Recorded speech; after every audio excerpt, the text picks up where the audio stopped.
Welcome back to the series where we keep on building a theme park and we keep on building a theme park and we keep on building a theme park and then we keep on building a theme park. My name is Tyler and today we're going to be doing a lot of building a theme park. So we're taking a quick look at Hyrule Castle because that's what we're going to be working on today. So we're going to be putting a lot of finishing touches onto the castle because I want to finally release the ride footage of the coasters that we built here because it is pretty awesome. And in between episodes, I worked with my friend Lucagen to get some voice acting for the coaster because I wanted to have a female Sheikah Slate speak to the riders on the coaster as they were riding to kind of feed some dialogue and some insight to the story of what's happening on the ride. And I wanted to have her voice because she's a talented voice actress and she's actually worked with Zelda Universe on the fan dub of Breath of the Wild, where they're completely voice acting the whole entire game of Breath of the Wild. It's really cool and something that I would recommend watching. But yeah, she voice acted as Pyra, Ronson, and Sala in that fan dub, and I thought she would be a good match. So I have some voice acting from her, and here's a couple clips just to give you an idea of what that's gonna sound like. I will be accompanying you through your Sheikah Slate. Dark forces are heading to Kakariko Village from deep underground. We must hurry. Oh no, we're too late. The onslaught has begun. Yeah, there is a taste of what it's gonna sound like. I think it's gonna add a lot more depth to this coaster and make it much more entertaining, and it'll help it stand out even more having some professional voice acting. So thank you, Lucagen/Reese, for that. I love you, you're amazing. And I'm gonna be releasing the ride footage for these coasters shortly after I upload this video because it is finally time to release the footage of the Zelda coasters. I've been making you guys wait, and I'm really sorry, but sometimes good things are worth waiting for. Maybe not in this sense. This might not be worth waiting for that much, but it's just what happened. I've been pretty busy with life. So yeah, I'm gonna do some decoration for the line for the Escape from Hyrule Castle ride. This is the ride where Zelda requests us to go help her because she's stuck on the castle, and then we get up there and Ganondorf tries to bring the castle down and we have to escape from the top before it crushes us. It's pretty sick. And the line leading up to the ride, we're making it look very quaint, elegant, pretty well decorated. Using lots of pots and vases so when Link comes through he feels very welcomed because he'll have a lot of pots and stuff to smash because that's what he loves doing. We're trying to make Hyrule Castle look really, really detailed, really decorated. We're not skimping out on anything. We're putting in full effort to make this thing look badass because I've already put so much work into this castle, we can't stop now. Trying to polish up every single corner so it looks completely full. So we want every single square inch to sell the vision. We don't want anything to break the immersion. So we have to make it seem like it's an actual realistic location. And real theme parks wouldn't do this because it would be way too expensive and not really worth their investment overall. But for this theme park, we're gonna do it, so let's freaking go. So we have this track that launches you up to the peak of the coaster, and you go along these staircases. So you're just going up the interior of the castle, and it's just shooting up at a really fast speed. And once you get to the very top, you go straight into a loop. It's like one of the most fun beginnings to a coaster I think that might ever have been created, if I'm comparing it to coasters in real life. Like, could you imagine if a coaster like this existed in real life, where you just get launched all the way to the top of a castle that's like 4 times the size of the Disneyland castle? And yeah, I've like used up every single square inch of the space within this castle for different elements of this ride. We have 2 full coasters inside the castle, and we have a little gallery with all of the Zelda artwork. So I finally got to go to my first theme park in forever because of everything closing down, and that's kind of what got me inspired to come back and make some more videos for this. I got to go to Six Flags Magic Mountain.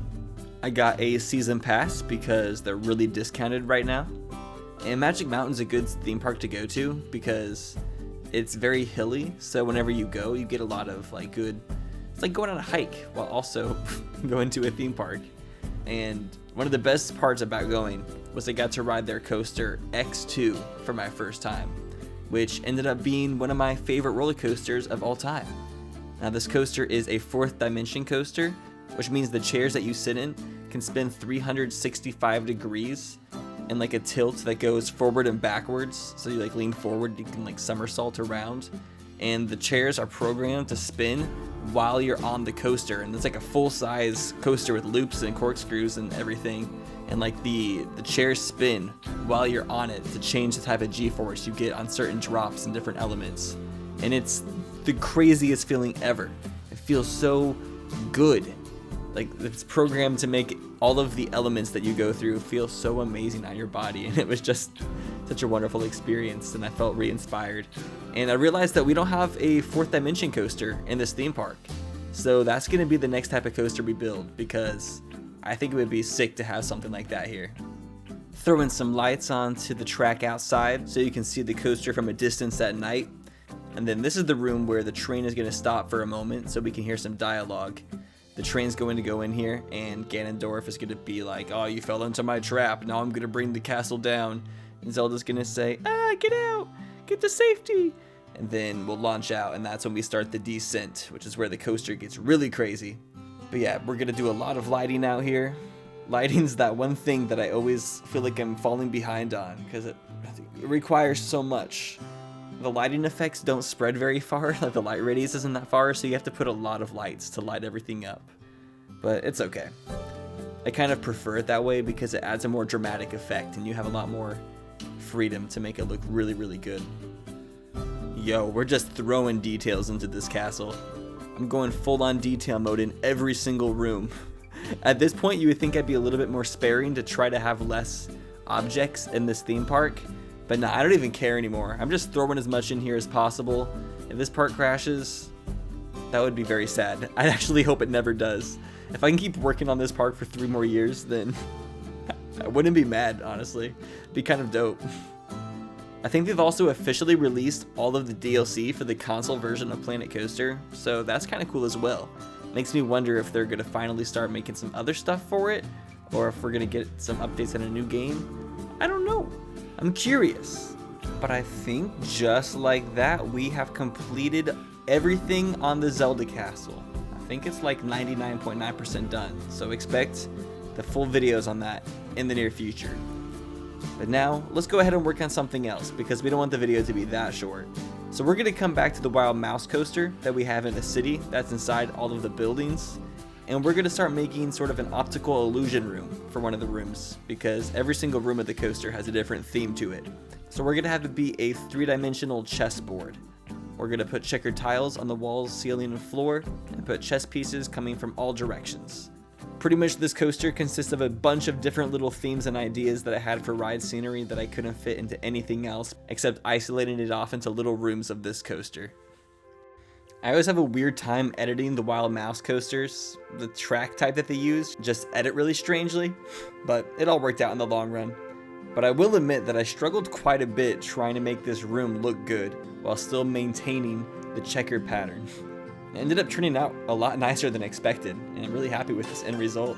I also decided to take out the supports that came with the train in some of these sections so I can add my own supports later on, because they were just way too messy looking and took up a lot of space, and I wanted the room to be clean so I could use a lot of the negative space.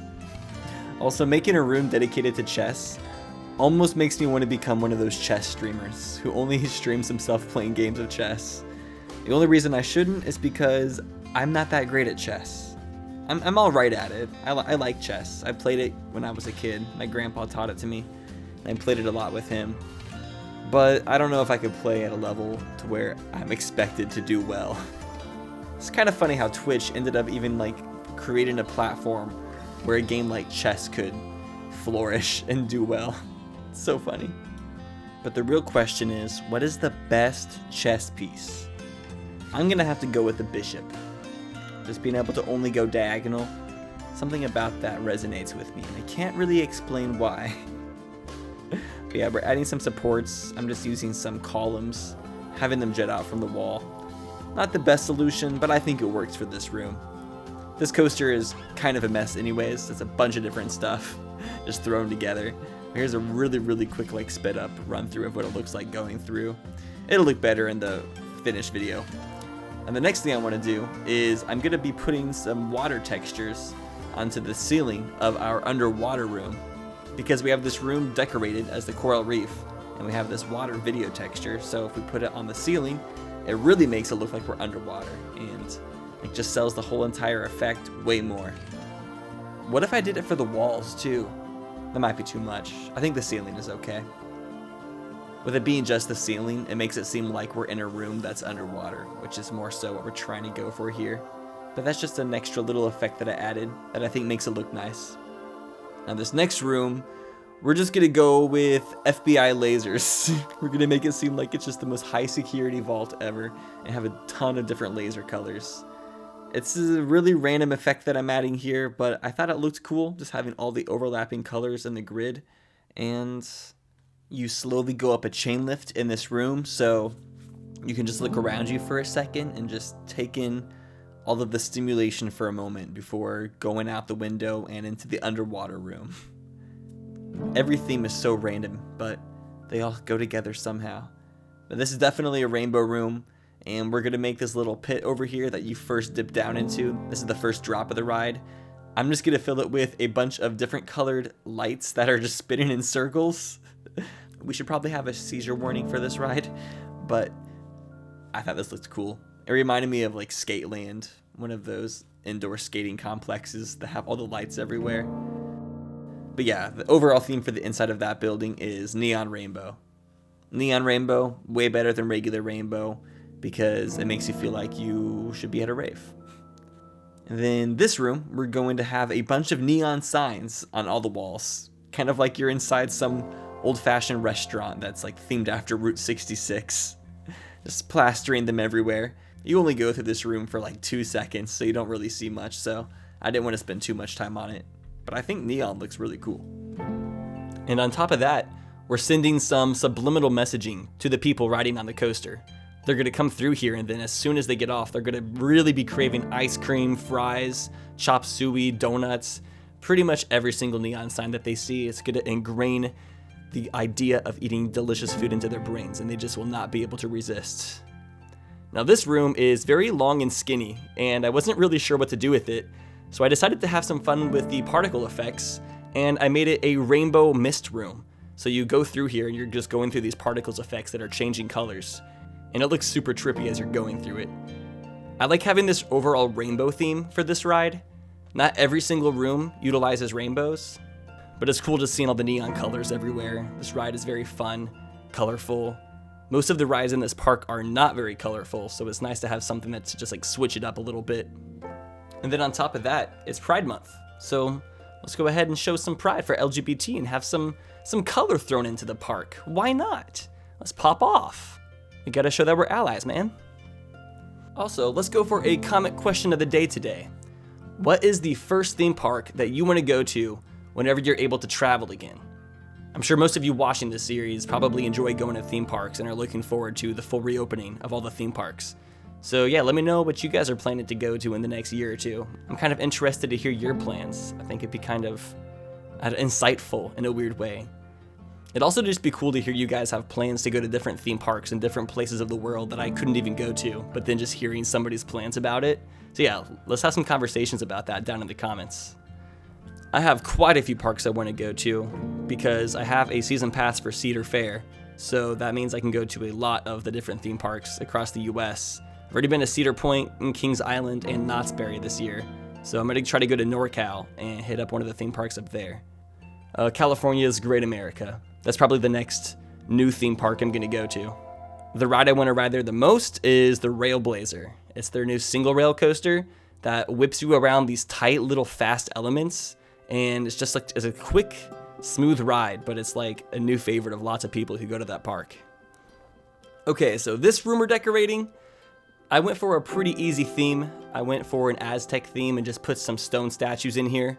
You're only going to spend like 2 seconds in this room. So it's like one of those things where it's like, I can't believe I'm even putting in this much decoration for only 2 seconds of scenery, but I don't know, this ride is worth it to me. This ride's pretty special. I like how we're including all these types of scenery that we haven't normally used yet. I would say these types of statues that I'm putting right here are the only scenery theme we have used in the park so far, because over by the ride Jumanji, we have some of those statues. This ride is just where they put all the extra scenery that they like purchased, but then ended up not needing, and they were like, where should we use this? And so they just took a bunch of their random scenery and put it on this ride, just to see what happened. And surprisingly, I think this room right here is the first instance of us using the Wild West scenery in this theme park, which is typically like some of the most generic scenery used in theme parks. I mean, Silver Dollar City, my home park, is completely themed after that, so you would think that that's what I would theme most of my scenery off of, because that's what I'd be the most inspired by, because that's the park I've been to the most. Yet here we are in episode 70, using the Wild West scenery for the very first time in the series. Imagine that. And then we have the station, which I'm going for a haunted theme, because we haven't really used any of the haunted house scenery in this park yet either. I would like to make a scary dark ride in the park in a future episode. That'll probably be past episode 75 after we do like the grand tour, once we add some new additions. But for now, I think this is the first time really using the scary scenery. I've used some of the scary scenery pieces in other parts of the park, but I never made an actual scary themed area. Now, as a heads up, at the end of this video, we will spend a couple minutes riding this ride now that we've added all of the scenery to it, just so we can see what it looks like so far. But I did not record it using Cheat Engine, so it's gonna be a little bit laggy, but it'll look better once I make the actual ride video. But I just wanted to include a little bit of footage because I wanted you guys to see this coaster in action, because once you're like flying through all these rooms in your Wild Mouse cart, it's a blast. This is a coaster that I didn't even like foresee being in the park in the past, but I ended up just using the space because we had all these empty buildings back in the city from our Spider-Man ride. So I was like, hey, let's freaking just use this space, and look at what it turned into. One of the most unique rides in the park. I'm a little bit on the fence with this colored smoke that I put in here. I'll probably end up doing a little bit more work to this haunted station. I was a little bit fatigued by the time I got to it and was just trying to mark some stuff out, but I'll make it even cleaner in the future. Yeah, here we go. Let's begin. Start with the chain lift. And this chain lift is very short, so you just get like straight into the action of the ride. This first drop is just, it's a rave pretty much. Let's go, hands up. Woo! You see it for 2 seconds, but worth it. Oh, subliminal messaging. Everyone buy donuts. The smoke room is so cool. It was so quick to make, but it's one of the coolest rooms on the ride.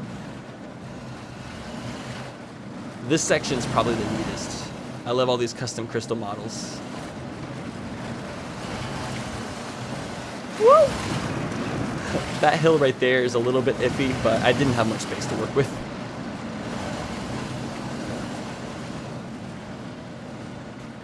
And then this room, I always forget about this room.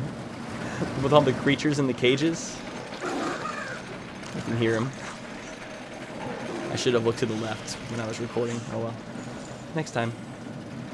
Oh, back to the subliminal messaging room. Everyone, you want hamburgers. Of course you do. Even right here, you can just like look out and look at the city. We have the Two Clan Kingdom sign over there on the wall.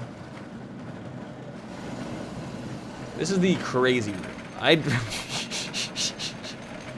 Oh my gosh, it's so ridiculous. I love it though. I should probably put some supports under the coaster right here. This room needs a little bit of lighting. I don't know why I didn't put any lights in here. But yes, the water room, let's go. Oh, it looks so much better with the water texture above you. And then the Christmas room. It's Kringle. And the room that you see for 1 second. This is probably the coolest room of the whole coaster. I'm using this for the thumbnail straight up. I'm sorry that it took so long to get this episode out to you guys, but I put about 20 hours of work into this video, so hopefully it was worth the wait. And coming soon is going to be us riding the Zelda coaster. So thank you all so much for watching, and I'll see you in the next one.